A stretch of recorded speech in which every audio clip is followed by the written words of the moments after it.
Vous avez choisi Kanakin Télévision pour vous informer, messieurs et dames. Bonsoir et soyez les bienvenus à cette édition du journal. Le président de la République démocratique du Congo, Félix Antoine Tshisekedi, a assisté à la rentrée judiciaire à la Cour de compte. Les détails dans ce commentaire de Mario Ambongo. C'est une première dans l'histoire de la Cour des comptes en République démocratique du Congo. En sa qualité de magistrat suprême, le président de la République, Félix Antoine Tshisekedi Tshilombo, a assisté ce jeudi 9 mars 2023 à une double audience solennelle consacrée à la rentrée judiciaire 2023-2024 et la remise du rapport public de cette institution supérieure de contrôle des finances publiques pour les exercices 2020-2021. Depuis l'indépendance, tous les régimes qui se sont succédés ont retenu cette haute institution de contrôle, même si elle était dépourvue des moyens de sa politique. L'histoire retiendra que la Cour des comptes de la République démocratique du Congo a été réhabilitée en tant qu'institution et dans l'accomplissement de sa mission sous votre premier mandat comme président de la République, a témoigné le procureur général qui a remercié le chef de l'État, Félix Tshisekedi, pour ses ordonnances du 22 juin 2022, par lesquelles il a renouvelé le personnel de la Cour des comptes et doté cette institution de toute structure nécessaire à son fonctionnement optimal. Une délégation du Conseil de sécurité de l'ONU est arrivée à Kinshasa comme pour objectif la situation sécuritaire à l'est de la RDC ainsi que le processus électoral. Encore une fois, Mario Ambongo pour les commentaires. Conduite par les représentants de la France pour les 5 pays membres permanents du Conseil de sécurité et du Gabon pour les 10 pays membres non permanents, la délégation onusienne arrivée à Kinshasa en début de soirée du jeudi 9 mars 2023 revient en terre congolaise pour les mêmes objectifs, à savoir la situation sécuritaire et le processus électoral. Ces dernières visites dans ce cadre remontent dans les années 2018 à 2011 et 2006. Tradition respectée, la veille de la visite d'une délégation du Conseil de sécurité des Nations Unies, les groupes armés ont un modus operandi connu, celui de relancer l'escalade de façon à occuper le plus possible d'espace entre des localités et villes. L'objectif, mettre la barre plus haut dans la perspective des négociations desquelles ils espèrent entrer ou rentrer dans les institutions. Évidemment, on fait peu cas du calendrier du cessez-le-feu et du retrait au point de départ, d'où le stratagème en cours d'encerclement de la ville de Goma. Pour l'heure, le M23 RDF n'a pas besoin de prendre Goma. D'ailleurs, en raison de la présence des troupes kenyanes et burundaises de l'EAC, le Rwanda ne le permettra pas. Membre de cette communauté, la seule organisation sous-régionale au sein de laquelle il a l'aise, ce qui n'est pas le cas à la CDAC ni à la CIRGL. Ce pays enclavé ne voudra pas entrer en guerre directement ou indirectement avec Nairobi en territoire congolais. Ce n'est pas bon pour sa survie économique. Aussi asphyxié économiquement et socialement Goma, comme le RDF avait asphyxié Kinshasa 98, est une stratégie payante. Faut-il encore que l'encerclement soit allégé? C'est effectivement ce qui est en train de se passer sous nos yeux au travers de la coïncidence de l'acheminement de l'aide humanitaire. L'aide débarque au moment précis où le M23 refuse le cessez-le-feu et isole Goma, où les produits de première nécessité se raréfient. On est en plein dans Tata, Aye, Zala et Sili, pour reprendre une expression congolaise, une opération de charme malheureusement discriminante, car si la population de Goma peut y accéder, il n'en est pas de même de la population des villes et localités occupées par le M23, à moins qu'un organisme du système des Nations Unies ait été chargé de la distribuer sous un dispositif sécurité pour cette agence. Prétendu détournement de 4 mois de la prime Equity, information démentie par la délégation syndicale à l'issue d'une réunion présidée par les professeurs Robert Tshilombo en présence de la secrétaire générale à l'EPST, ce à l'intention de l'intersyndicale de la délégation syndicale de l'EPST suivait. Décentraliser la gratuité, tel est l'objectif de ce groupe de syndicalistes, agents présumés de l'administration qui se montrent rétracteurs à l'ordre établi par le ministre de l'EPST Tony Mwaba Kazadi, encouragé et obtenu grâce au patron de l'EPST la prime d'encadrement de la paix du prime Equity qui continue à faire couler encre et salive. Après une réunion de concertation et de vérification, parce que comme vous savez, au ministère de l'EPST aujourd'hui, il y a des choses qui se disent, qui se sont dites autour de la prime Equity. C'est comme ça que cette prime est qualifiée. Au moment où nos camarades, les agents et fonctionnaires, certains n'ont pas la bonne information. Ils se sont même livrés à des actes de vandalisme. Ils se sont livrés à des informations, les fausses, tendant à faire croire à l'opinion publique que la prime du mois de novembre, décembre, voire janvier, février, serait détournée par le numéro 1 du ministère. Mais voilà que maintenant, là, on vient de réaliser que la prime du mois de novembre et celle du mois de décembre sont tombées en annulation. Ces primes-là n'ont pas été liquidées. Et tout à l'heure, là d'ailleurs, nous venions de récupérer les dossiers qu'on devra réengager pour le mois de novembre et le mois de décembre. Aux enseignants et différents bénéficiaires de la dite prime, l'intersyndicale appelle à l'apaisement et à l'ordre afin de barrer la route aux agitateurs influencés par des politiques en mal de positionnement. Toujours dans le même ordre d'idées, le président de la délégation syndicale de l'EPST à l'issue de cette réunion indique que les deux sous-gestionnaires de crédit, tant au niveau du cabinet du ministre que du secrétariat général, apprêtent les dossiers qui doivent être signés par le ministre des tutelles. Suivez ces reportages. Aucun autre pays n'a été signé par le ministre Nicolas Kazadi des Finances autour de la prime du mois de novembre et décembre. Ces dossiers, nous venons de les récupérer. Et d'ailleurs, l'ultimatum est donné au sous-gest du secrétariat général qui était malade, je ne sais pas, en mission ou ça, qui est revenu. Et la sous-gestionnaire du budget, plutôt du cabinet, qui faisait intérim, attendait son collègue pour qu'il lui remette le dossier pour réengagement. Le dossier Equity, mois de février, plutôt mois de novembre, décembre, va être réengagé dans une procédure d'urgence. Et nous-mêmes, l'intersyndicale, la délégation syndicale, nous prenons le dossier en main et nous allons donner l'ultimatum au cabinet. Et je pense que le ministre va faire diligence pour nous accompagner en signant vraiment en priorité ces deux dossiers pour novembre et décembre, et pour le mois de janvier qui n'a pas été encore engagé. Et pour changer de registre, la coordination provinciale de la société civile de la RDC a à la province de la Mongala dénoncé avec la dernière énergie les détournements de 5500 tolls dans du gouvernement central pour les écoles. Cette composante de la société civile déplore également les détournements et à l'IGF de déployer rapidement une commission pour enquêter à la Mongala. Suivez ce reportage signé par Alain Noka.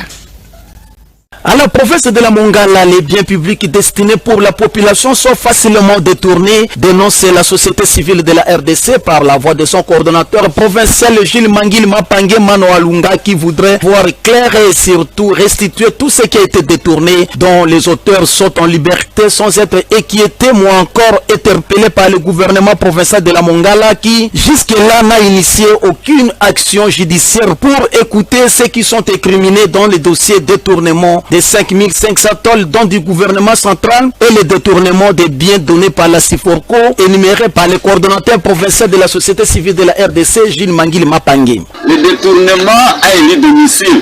J'ai des preuves. Je peux vous montrer ici quand la société Siforco avait fermé.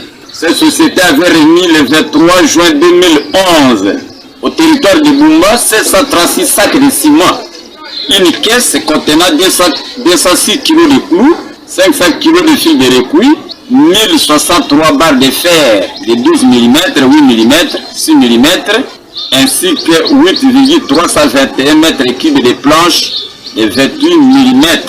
Hélas, ces sacs de ciment, c'est autant de kilos de clous ont servi aux individus et qui jusqu'ici ne sont pas inquiétés. Ils ont servi aux individus, ils ont été détournés, pour dire clairement. ils ont été détournés. À part ce détournement des biens remis par la Sifoko au territoire de Bumba, il y a eu un don de 5500 tonnes remis par le gouvernement central. J'ai lu d'ailleurs ce qui est écrit sur la liste des écoles de la province éducationnelle de la Mongala, et il a bénéficié des tolls, dont du gouvernement de la République, 5500 tolls. J'ai dit bien 5500 tolls. DG28 qui ont été remis au gouvernement provincial de la Mongala à l'époque. Au niveau des écoles retenues, je prends l'exemple de l'EP8 Salongo, et en état de délabrement le plus avancé, alors que si l'école bénéficiait de ces 100 tonnes, elle pouvait encore faire quelque chose. Les dossiers de tous ces détournements ont été transmis à la coordination générale de la société civile de la RDC à Kinshasa auprès du coordonnateur général de cette composante, Christopher Ngoy Mutamba, pour suivre de près les cas de ces détournements auprès des autorités compétentes nationales de la RDC. John Efambe est le tout premier président fédéral dotant d'une adresse au mouvement de libération du Congo de la district de Lukunga, parti cher à Jean-Pierre Bemba. Ce dernier a désormais une adresse officielle dans cette partie de la capitale. Il a été nommé le mois dernier à la tête de cette fédération des Lukunga suivait. Situé sur l'avenue des Huileries dans la commune de Lingwala, les nouveaux bureaux du mouvement de libération du Congo, Lukunga, ont été officiellement inaugurés le 8 mars 2023 en présence du président interfédéral, ville de Kinshasa, le sénateur Valentin Guérengo et tant d'autres cadres et militants du parti. Œuvre du président fédéral John Efambe. Une ambiance bon enfant a sanctionné cette cérémonie inaugurale qui marque un nouvel élan et une nouvelle énergie à la fédération de la Lukunga 1. Maintenant que nous avons un siège au niveau de Lukunga 1, nous pensons que nous avons une adresse et que tous les membres du MLC de la fédération Lukunga 1 sauront où puiser les informations, où déposer leurs doléances afin que cela remonte au niveau national. Donc c'est une fierté pour nous qu'au niveau de la ville de Kinshasa, que toutes les fédérations soient représentées et que les fédérations puissent rayonner telles que nous voyons maintenant. Nous demandons aux membres de Lukunga 1 de pouvoir constater maintenant là où nous sommes qu'un siège leur est offert. Le président fédéral de Lukunga 1 a offert un siège au parti et que ça devient un bien commun pour que tout le monde passe par ici recevoir l'information. Donc, de la même manière que ceux qui ont suivi l'information puissent relayer afin que tout le monde soit à l'affût de l'information. Il faut rappeler que juste dans la même journée, John Efambe a organisé le même jour une grande conférence à l'attention des mamans du mouvement de libération du Congo Lukunga au centre culturel Boboto. Nous sommes dans la commune de la Gombe à l'occasion de la célébration de la journée internationale des droits des femmes dans une salle remplie comme un œuf. La rencontre a été animée par les cadres du parti autour du thème éducation numérique égalitaire pour la paix et l'automatisation des femmes et des filles en RDC. Des chefs des rues ainsi que des militants de 43 communes politiques que regorge cette fédération ont participé à cette occasion. Toujours dans le même sens, en dotant d'un nouveau siège à la fédération des Lukunga 1, John Efambe assure les rayonnements du MLC. On le suit dans ce propos de Mario Ambongo.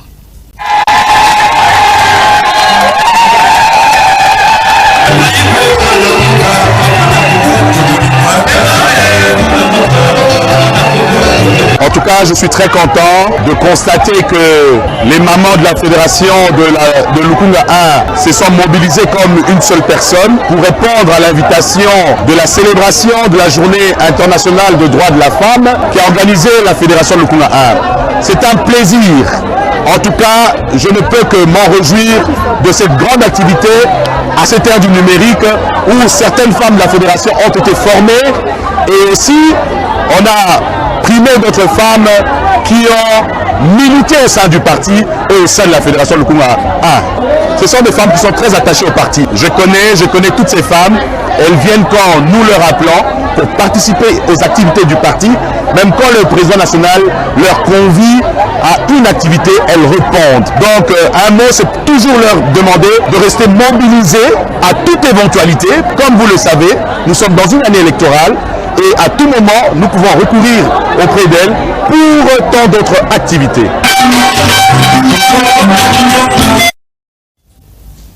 Restons toujours en politique pour dire que le secrétaire général du parti Haute Révision du Congo, Magloire Kasongo, a présidé ce jeudi 9 mars 2023 au siège de ce parti une réunion stratégique à laquelle ont pris part tous les membres d'honneur de ce parti. C'était donc pour tabler sur les perspectives d'avenir du parti et sur les stratégies à mettre en place en guise de prochaines élections. Suivez. Tabler sur les perspectives d'avenir du parti et sur les stratégies à mettre en place dans l'objectif d'avoir une bonne moisson électorale, telle s'est voulu cette réunion stratégique avec tous les membres d'honneur du parti Haute Révision du Congo, parti cher à Didi Boudimbu, laquelle présidée par son secrétaire général Magloire Kasongo en prélude des élections qui pointent à l'horizon où il a appelé à l'implication de tous. La rencontre d'aujourd'hui est pratiquement liée à la tenue des élections que nous attendons tous, qui sont appelés les membres d'honneur, qui sont engagés pour travailler à accompagner, soutenir et nécessairement notre parti politique, avec leur ligne d'échanger avec eux, pour savoir au moins qu'est-ce qui est à attendre à poser pour que nous puissions réaliser nos objectifs. Le secrétaire général Magloire Kasongo a en outre relevé que l'AVC procédera à des formations de toutes ces fédérations du pays, celles-ci relatives aux élections, afin de mettre à niveau électeurs et candidats, une idée qui a été saluée par une militante du parti. Formation qui aura lieu ce 18 mars pour former les gens en ce qui concerne les élections. Et je suis très content pour ça et on pas à y participer. Pour avoir, être formé sur ce que nous sommes engagés. C'est saisissant de ce mois de mars, le secrétaire général a rappelé à l'assistance que la femme faisant l'objet des innovations dans l'actuelle loi électorale, l'AVC encourage vivement les candidatures de femmes. Je demandais à toutes les femmes de l'AVC de ne pas hésiter et le parti est disposé à accompagner les femmes dans leur marche, dans leur engagement politique pour voir les élections à venir. Et je suis assuré que vous serez surpris de voir une AVC va arriver beaucoup de femmes. C'est un grand jour pour la population de Sankuru, plus précisément celle d'Ekole, qui a reçu celui en qui elle a cru avant même de l'avoir vu, Simo Ikamba, surnommé le petit béton. Reportage de Marie Ambongo. C'est un grand jour pour la population de Sankuru, plus précisément celle de Kolé qui a reçu celui en qui elle a cru avant même de l'avoir vu. Simon Ikamba, surnommé le petit béton, a enfin tenu sa promesse en foulant le sol de Kolé. Ils sont venus le prendre depuis l'aéroport de Kolé où il a loué un avion pour lui et sa délégation pour l'honneur au chef de l'État Félix Tshisekedi. Les images parlent d'elles-mêmes. L'ayant accompagné jusqu'au centre Omnisport du Kolé pour un meeting de sensibilisation à l'enrôlement massif, une marée humaine est venue l'écouter. Autre chose, c'est le message de l'unité et la solidarité lancé à la population des Lomela, Lubefu, Katako, Lusambo, Loja et Kolé.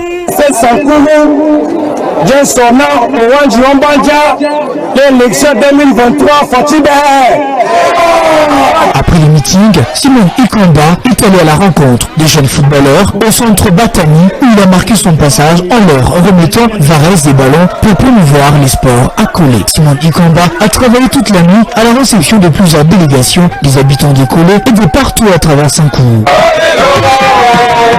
Après 24 heures passées à Kolé, Simon Ikamba rentre à Kinshasa en laissant la population remplie de soif de lui montrer combien il est aimé sur le fait qu'il porte la vraie vision du développement de Sankuru, celle prônée par le chef de l'État, Félix Antoine Tshisekedi. Après 24 heures passées à Kolé, Simon Ikamba rentre à Kinshasa, laissant la population assoiffée de lui montrer combien il est aimé sur le fait qu'il porte la vraie vision du développement de Sankuru, celle prônée par le chef de l'État, Félix Tshisekedi. Il s'est tenu la réunion extraordinaire de la Fondation Edouard Nsonsa en son siège, situé dans la commune des Bandalungwa en vue de restructurer ces dernières. Naomi Mbenza et Shomi Kassiama étaient là pour ce reportage. La Fondation Edouard Tsonta a tenu une réunion extraordinaire avec les chefs des bases, chefs des cellules ainsi que les membres de cette fondation en vue de restructurer pour la bonne marche. Profitant de l'occasion, le président Edouard Tsonta a présenté les nouveaux membres du bureau ainsi que le chef du comité et au cours de la réunion, le représentant du vice-président a offert des cartes de membres à plus de 200 membres de cette fondation qui est une contribution de sa part. Notons que la fondation Fondenso s'étend déjà à travers le monde entier avec 2 sièges désormais dans 2 pays européens et au terme de cette réunion, Edouard Tsonta a donné les programmes d'actions au cours de cette année.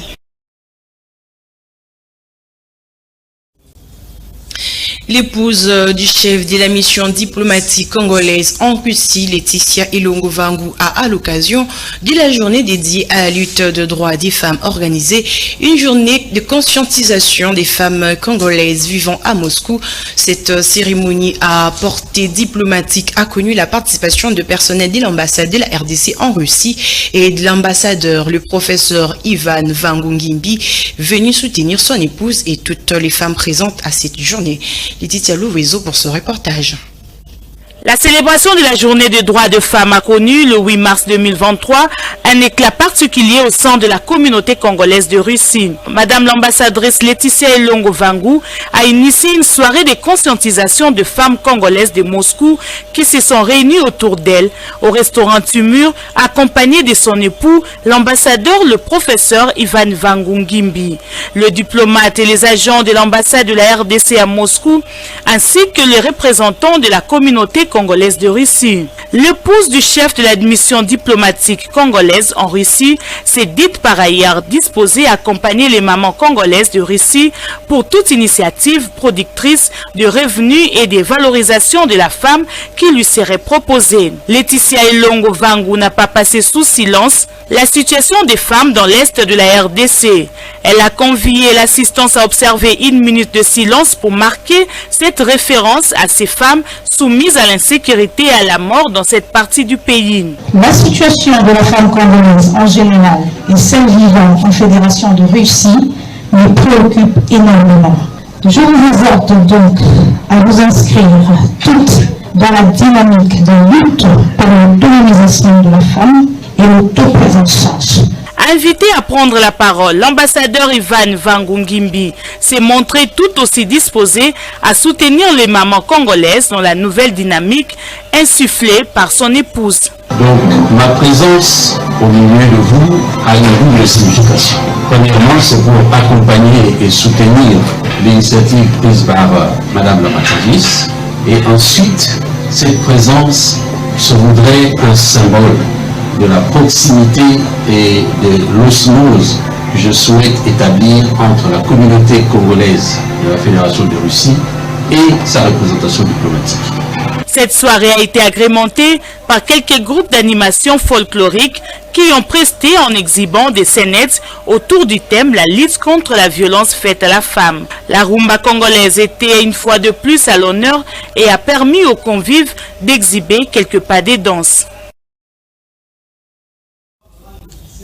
C'est donc par cet élément de l'ambassade de la RDC en Russie que nous refermons cette édition du journal. Mesdames et messieurs, merci de nous avoir suivis et bonne suite de programme sur les antennes du Canal Télévision. Au revoir.